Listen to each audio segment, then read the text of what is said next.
એવું લાગે છે કે ભાજપ ઉમેદવારોના નામ લઈને થાપ ખાઈ ગઈ છે। એવું એટલા માટે કારણ કે વડોદરા અને સાબરકાંઠાના ઉમેદવારોએ ચૂંટણી લડવાની ના કહી હજી 4 બેઠક પર તો ઉમેદવારો જાહેર કરવાના પણ બાકી છે। શું પાર્ટી 26 સીટ પર જીત અને 5 લાખના માર્જિનની વાતો કરીને પ્રેશરમાં તો નથી આવી ગઈ ને? આવું એટલા માટે કારણ કે ભયંકર અસંતોષની આગ વધી રહી છે।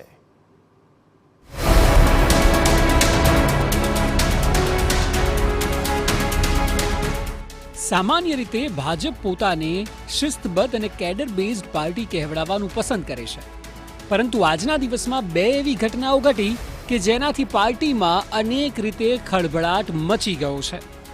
પાર્ટીએ એકવાર ઉમેદવાર જાહેર કર્યા બાદ ઉમેદવારી પરત ખેંચી લેવી તેવું એક નહીં પરંતુ 2 જગ્યાએ થયું છે અને એટલે અનેક સવાલો ઊભા થઈ રહ્યા છે।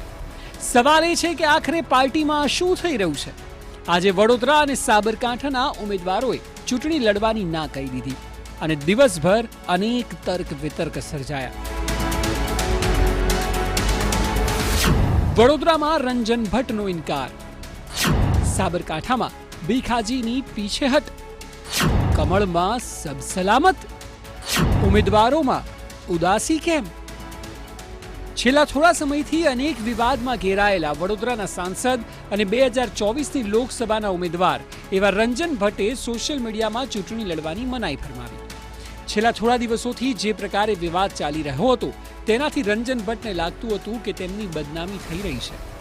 તેઓ કહી રહ્યા છે કે વધતી બદનામીને લીધે તેમને લાગ્યું કે ઉમેદવારી પાછી ખેંચી લેવી જોઈએ અને એટલે તેઓએ આ પગલું ભર્યું છે। સાંભળો શું કહી રહ્યા છે રંજન ભટ્ટ। आज सवारे भगवान की पूजा करी रूटीन हूँ भगवान की पूजा करती होઉં છું। અવધૂત ને માનવાવાળી છું અને મને એમ થયું કે છેલ્લા 10-12 દિવસથી જે રીતે અમારી વડોદરામાં મારું ભારતીય જનતા પાર્ટી કે જે રીતે બદનામી થઈ રહી છે એના કરતાં બહેતર છે કે મારે ઉમેદવારી મારી પાછી ખેંચી લેવી જોઈએ અને મેં મારી ઉમેદવારી પાછી ખેંચી છે। રંજન ભટ્ટનું નામ જ્યારથી ઉમેદવાર તરીકે જાહેર થયું હતું ત્યારથી જ તેમના નામે વિવાદ જાણે કે શરૂ થઈ ગયા હતા। સૌપ્રથમ જ્યોતિ પંડ્યાએ અવાજ ઉઠાવ્યો, તેઓએ ઉમેદવારી સામે રાજીનામું ધરી દીધું। બાદમાં સાવલીના કેતન ઇનામદારે પણ વિરોધ કર્યો, જોકે તેમને પ્રદેશના નેતાઓએ સમજાવી લીધા અને છેલ્લે પોસ્ટર વોર વડોદરામાં શરૂ થઈ ગયો।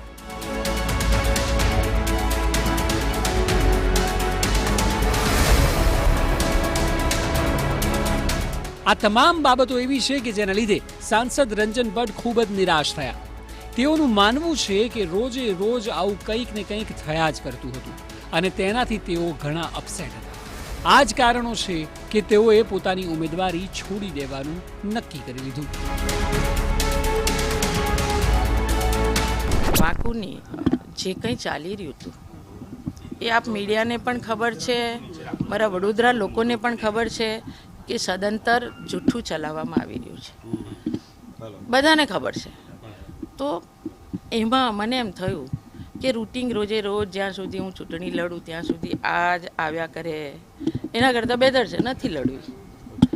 તો મેં મારી ઈચ્છા વ્યક્ત કરી કે નથી લડવી। રંજનબેનના નિવેદનમાં ક્યાંક વ્યથા દેખાય છે। તેઓએ ટિકિટ મળી ત્યારે ક્યારેય કલ્પ્યું નહીં હોય કે થોડા દિવસોમાં એ ઘડી આવી જશે કે જ્યાં તેઓએ ટિકિટનો ત્યાગ સામેથી કરવો પડશે। જો કે રંજન ભટ્ટના રાજીનામા બાદ તેમનો વિરોધ કરનાર મહિલા નેતા એટલે કે જ્યોતિ પંડ્યાએ પણ નિવેદન આપ્યું। તેઓએ કહ્યું કે બધાની લાગણીને જ્યોતિ પંડ્યાએ વાચા આપી હતી અને રાઈટ લોકોએ રાઈટ નિર્ણય લઈ લીધો। તો અહંકાર નહીં કરવો જોઈએ કારણ કે આ તો બધાની લાગણી હતી ને મેં કીધી। મારું એવું મંતવ્ય નહોતું કે આઈ એમ ધ વન, એવું નહીં, બધાની લાગણી હતી અને પહોંચી રાઈટ જગ્યાએ, રાઈટ લોકોએ રાઈટ નિર્ણય લીધો તો એ હકારાત્મક પ્લેટફોર્મને બનાવી રાખીએ। બેન પોતે પણ મનુષ્ય છે, હુંય મનુષ્ય છું, ક્યાંક પ્લસ માઇનસ થાય but it is a game of politics. We don't want to make a game of individual અને આપણે બધા કંઈક સારા કામ માટે જો આગળ વધ્યા હોય કારણ કે તમે વડોદરાવાસી છો, હુંય વડોદરાવાસી છું, તો આપણને બધાને જોઈએ જ શું, આપણને જોઈએ છે કે વડોદરાનો ખૂબ તેજ ગતિથી વિકાસ થાય અને એ માટે આપણે બધા આગળ વધી રહ્યા છે અને એમાં મોદીજીની લીડરશિપ, ભારતીય જનતા પાર્ટીની ઓર્ગેનાઇઝેશન કેપેસિટી અને એના લીધે આવેલા જે પણ નિર્ણયો થયા હશે એ બધાઓને આપણે આવકારીએ, ધન્યવાદ કરીએ. આ તરફ માત્ર વડોદરા જ નહીં, પરંતુ આવો જ એક ડખો સાબરકાંઠામાં પણ બહાર આવ્યો છે. સાબરકાંઠાના ભાજપના ઉમેદવાર ભીખાજી ઠાકોરે પણ સોશિયલ મીડિયામાં પોતાની ઉમેદવારી પરત લેવાની વાત કરી. તેઓએ અચાનક જ ઉમેદવારી પાછી ખેંચી અને તેનાથી જિલ્લામાં અને સાથે આખા ઉત્તર ગુજરાતમાં અનેક તર્ક વિતર્ક સર્જાયા છે. જો કે તેમના નામની સાથે અટકને લઈને મોટો વિવાદ પાછલા દિવસોમાં સામે આવ્યો હતો. સોશિયલ મીડિયામાં અચાનક ફરતું થયું હતું કે ભીખાજી ઠાકોર હકીકતે ઠાકોર નથી, પરંતુ ડામોર છે. જો કે આ મામલે તેઓ હવે ખુદ સ્પષ્ટતા આપી રહ્યા છે કે ડામોર અટક હતી, પરંતુ તેઓ છે તો ઠાકોર જ. ઠાકોરમાં જ ડામોર અટક રાખવામાં આવતી હોય છે.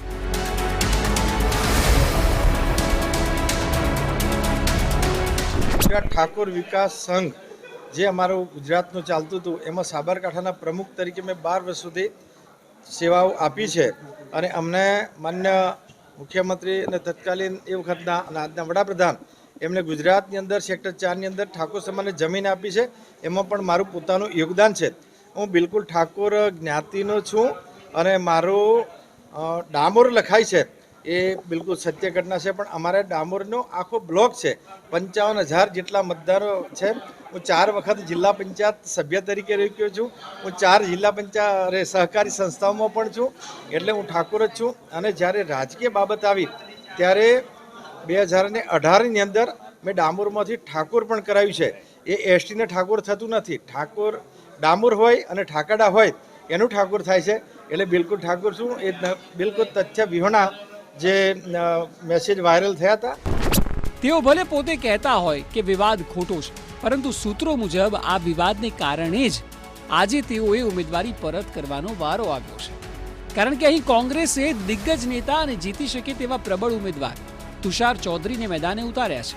અને એટલે પણ ભાજપ કોઈ પણ પ્રકારનું જોખમ લેવા નથી માંગતું.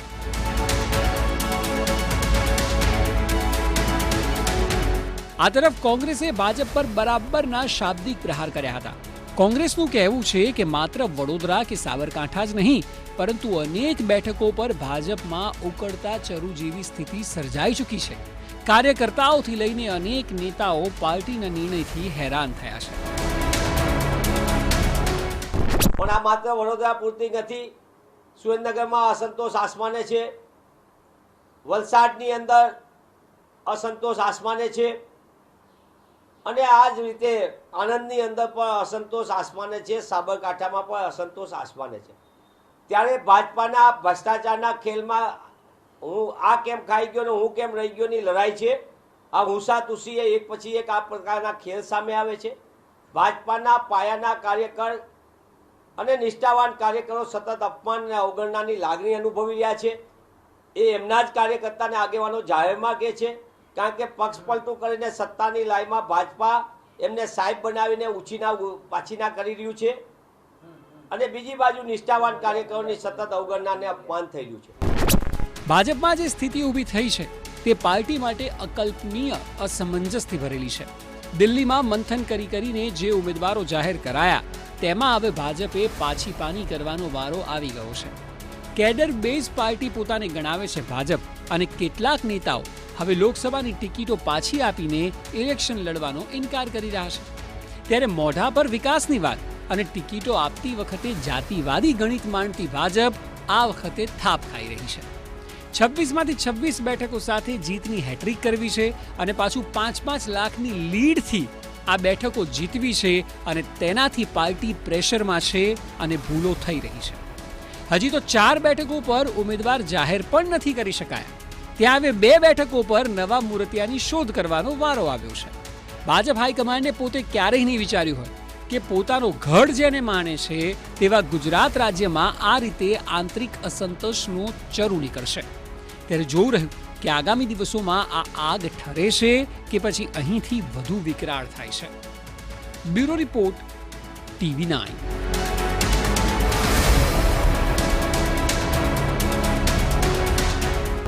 हालांकि મોટાભાગે ભાજપમાં આ પેટર્ન રહી છે કે જેને ચૂંટણીના મેદાનમાં ન ઉતારવાના હોય તેની પાસેથી આ પ્રકારે મેસેજ છે તે કરાવવામાં આવે છે. એ ચાહે આનંદીબેન પટેલનું રાજીનામું હોય કે પછી નીતિન પટેલે લોકસભાની ચૂંટણી પહેલા ઈચ્છા ચૂંટણી લડવાની વ્યક્ત ન કરી હોય, આ ભાજપની પેટર્ન છે. સવાલ આખો ઊભો થઈ રહ્યો છે કે સત્તાના આ સંગ્રામની અંદર ગુજરાતનો જે ગઢ માનવામાં આવે છે ભાજપ, એમાં ક્યાં કાચું કપાયું કે જેના કારણે પહેલીવાર લોકસભાની ચૂંટણીમાં ઉમેદવારોને બદલવાની ફરજ પડી છે. વડોદરાની વાત કરવામાં આવે તો એક શહેરી સીટ ભાજપની સીટ, ત્યાં ઉમેદવાર મહિલા ચહેરો છે તે બદલાયો છે. તો સાબરકાંઠાની વાત કરવામાં આવે તો જે જાતિગત સમીકરણ છે તેને લઈને ચહેરો છે તે બદલવામાં આવ્યો છે. સવાલ આખો ઊભો થાય છે કે આ તમામ સમીકરણોથી ભાજપ બખૂબી વાકેફ હતું, તો આખરે ક્યાં કાચું કપાયું? જે પણ પ્રકારના નિરીક્ષકો આવ્યા, જે પણ ઓબ્ઝર્વેશન થયા અથવા જે પણ પ્રકારે નામોની યાદી આપવામાં આવી અને ત્યારબાદ 360 ડિગ્રી જે ભાજપ દ્વારા તપાસ કરવામાં આવતી હોય છે તેમાં ક્યાં કાચું કપાયું, કોણે મિસબ્રીફિંગ કર્યું અને આખરે ભાજપને ક્યાં આ પ્રકારની ફરજ પડી? કેમ કે જ્યારે વાત કરવામાં આવે છે લોકસભાની ચૂંટણીની 370 બેઠકનો ભાજપનો દાવો છે, ત્યારે એ વાત તો ચોક્કસ છે કે 26 બેઠકો ભાજપને જીતવી છે અને આ બેઠકો પર ક્યાંય પણ વિખવાદ ભાજપ માંગતું નથી ને એ જ કારણે આ વખતે નવી પેટર્ન, નવો નિયમ અપનાવ્યો છે કે ઉમેદવારોના ચહેરા જાહેર કર્યા પછી પણ બદલાયા છે. કેમેરામેન નમની સાથે કિંજન મિશ્રા, TV9 ગાંધીનગર.